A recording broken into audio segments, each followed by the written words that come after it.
This Rovo agent reviews every user story your teams write automatically.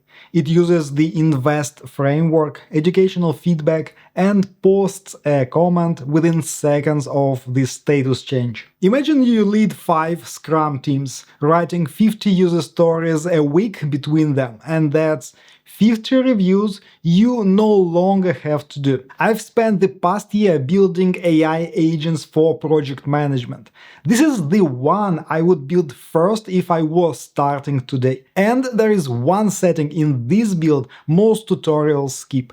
If you get it wrong, the agent will annoy your team instead of helping them. I'll show you exactly where it lives. In the next 15 minutes, we'll build it together start to finish. Then we wire it into Jira automation so it triggers whenever a user story changes status. No human pressing buttons here. This video is sponsored by Atlassian, and our goal is to help you deliver projects faster with AI in Jira. But first, quick context if this is your first Rovo AI video. A Rovo agent is an AI specialist trained to do one job. You write the instructions, give it a set of skills inside Jira and Confluence, point it at the right knowledge set, and it runs the same task the same way every time. Think of it as a junior assistant who never gets tired and never forgets. If you want the full overview, what it is, the free building blocks, where it lives, there is a link in the description to my video. Watch that one if you want theory. This one is hands-on application. Okay, let me share my screen. First, go and click this menu, and you'll need to find here Studio. It will load a new part of the application. When Studio opens, you'll see these two tabs, Agents and Automations. We'll use both of them today. Okay, let's start with Agents. This is the list of every agent in your workspace. If you haven't built one yet, it's blank. Click Add Agent at the right top or here in the middle, and here we are. You have two paths here. First, write a prompt and let Rovo AI build the AI agent for you. Good option if you have never done this before. Second, manual setup. We're going manual today so you can see everything from inside. This is the most important block, the agent's instructions. It's the job description of an agent. Atlassian gives you a tip link right above the field how to write agent instructions. Again, worth reading once. But here's the truth nobody says out loud. Writing prompts for an AI agent is a skill. Don't expect your first version to work. You need to feel the limitations of current models, play to their strengths, and test relentlessly. The pattern I follow is 80% writing the prompt, 20% testing and refining. Atlassian also recommends starting small. Short prompts first, extend later, because it's easier to debug your agent. I'm going to do the opposite today, because I want you to see the full range of what's possible. This is the prompt I'm pasting in today, and as you can see, it's a long one. The agent's job: review any user stories against the Invest framework. Independent, negotiable, valuable, estimatable, small, testable, and post educational feedback. No prescriptive, not editorial, educational. That distinction matters. If you are a senior PM leading multiple Scrum teams, you don't want to have an agent that bosses around Scrum Masters. You want one that teaches instead of you. The team reads this feedback, decides what to act on, and still stays in control of their backlog. And if you want this exact prompt, plus 26 others I use for project management work, the link to my AI prompt pack is in the description. A word of warning before you paste a 500-line prompt and hope for the best. Don't do that. Really, start with something smaller. Test it on 5 real user stories, then adjust. then extend. I'm using this comprehensive prompt so that you see what's possible, not because I recommend it as your starting point. Below the instructions, you'll see skills. Skills are the actions the agent can take inside the Atlassian stack. Click the Add Skills and you'll see the whole list grouped by apps. Jira, Confluence, Service Management, plus everything that you've connected with Jira, like GitHub, Slack, Teams, and so on. Take a minute and scroll through this list. It tells you what's possible. And once you see things like create a Jira issue or add a comment to page, add a comment to Google Doc, the use cases for AI agents will appear themselves. For our invest agent, we need exactly one skill: write a comment on work item. That's the only thing this agent does in Jira. Read the story, write a comment. I'll click Add and we'll proceed. Quick rule from Atlassian and from my own testing: cap each agent at 5 skills maximum. More than that, the agent gets confused and reliability drops. And if you find yourself wanting 8 skills on one agent, you actually need 2 or even 3 agents doing separate tasks. Next block, knowledge. What the agent is allowed to read. You have 3 real options here. Number 1, all your organizational knowledge. Every Confluence page, every Jira project, the agent has permission to see.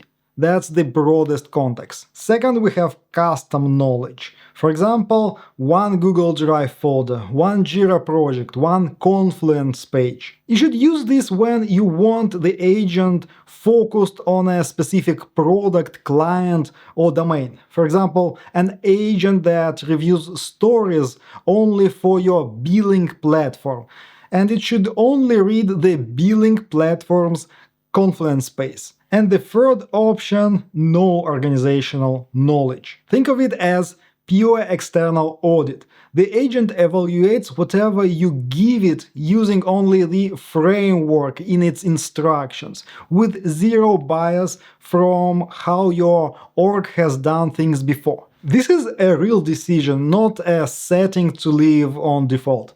For an invest review agent, an unbiased external audit can be the most powerful choice. You want feedback against the framework, not feedback that reinforces your team's existing bad habits. I'm leaving mine on no organizational knowledge today, but make this call with your intent. A couple of smaller settings before we activate the agent. For example, conversation starters are pre-written prompts that users see when they open agent in Rovo chat. We don't strictly need them for automation, but I'll add one anyway. For example, write the analysis of the current user story. That way, the agent also works when someone opens it manually in the context of a user story. Next, we have a web search option. Should the agent go out to the public web? So for an invest review, no. The framework is the framework, but imagine an epic research agent that reads a short epic description and pulls in market context from the web.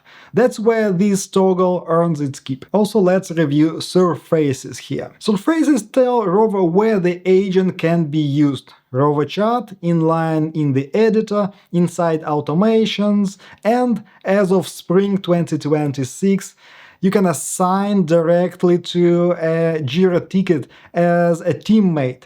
So turn on the ones you want. We need at minimum Rovo chat and automation. They are activated by default. Okay, let's go back. I'll give this agent a name. I'll just call it invest. Adding description is also a good idea. Other people in your org will see this agent, and a clear description tells them what it's for and when to use it. Now let's click Activate. And now you see extra tabs like Insights, Conversation Reviews, Evaluation, Users and Collaborators. All of this is useful for debugging once the agent is in the production. If this tutorial is helping so far, click the like button. It tells YouTube to show this to more project managers who are drowning in these user story reviews and manual work. Okay, we are moving back to the studio, and now we go into automation. Here we need to select Jira Automation, and we'll use a specific space. I'll choose my budget tracker space and we'll click Get Started. Next, we need to click Create Flow and we'll start from scratch. First, we have a trigger. What event fires this automation? Okay, we need work item triggers, and I'm looking for item transition. This means the agent runs every time any work item changes status. And you can scope it further if you want only to run when the status changes from, for example, to do to in progress. I will want to add a condition as well. I will go into work item fields condition and say type, issue type equals to only stories. This means that it will work only for issue type stories and it will not touch spikes, technical items or defects. We click Next, and then we need to select an action. As you can see, there are Rovo AI options here, and we'll use agent. If you're doing this for the first time, it will ask you to connect, and this is just one action. After that, we'll select our invest agent. Here in the prompt field, we need to write a short instruction for this agent, and I'll put just analyze this user story. And I'll give it just the description of this user story that triggered the workflow, like this. Then we click Next. Next, this is our second action, and we'll click Action. And we want to post a comment. I'll search for comment on a work item, and this will be the body of the comment, and I'll just paste that shortcode from the previous step as the response of our agent. So here's an important setting. You want to keep it on. This prevents duplicates. You only want this comment posted once per story, not every time the story moves through a status. So tick this to prevent duplication. That's all we need to do. We'll save and enable.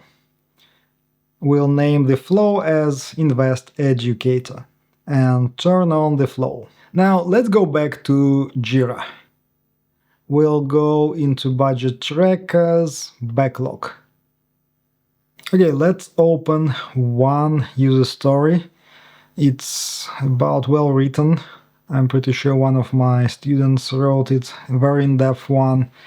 So all we need to do is to change the status from to do to in progress. Okay, in a few seconds we received the comment from our invest agent.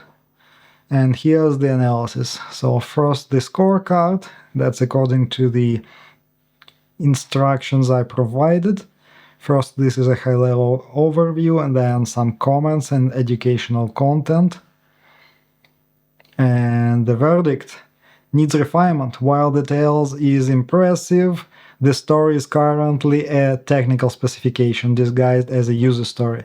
It needs to be more negotiable by removing implementation mandates and should be ideally split to ensure it fits comfortably within a sprint. That's the entire workflow. From now on, every user story your team writes gets this review automatically, 24/7, at zero marginal cost to your time. Imagine running this across 5 Scrum teams, writing 10 stories a week each. 50 stories reviewed every week. Just imagine the quality improvement across the whole organization. This one agent doing one job, but this pattern scales in dozens of directions. And here are just a few I've seen work well. Label a story with needs estimate, and then an agent pings the assigned developer in Slack and asks for a story point estimate. You have a new epic with a short description, and then a research agent pulls market context and drafts a fuller epic description for your review.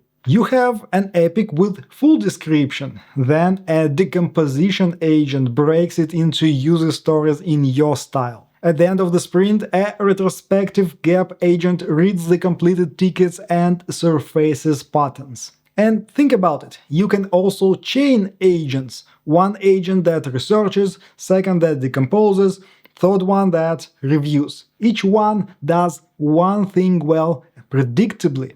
That's how you build serious leverage with this stack. The constraint is never the technology, it's the prompt.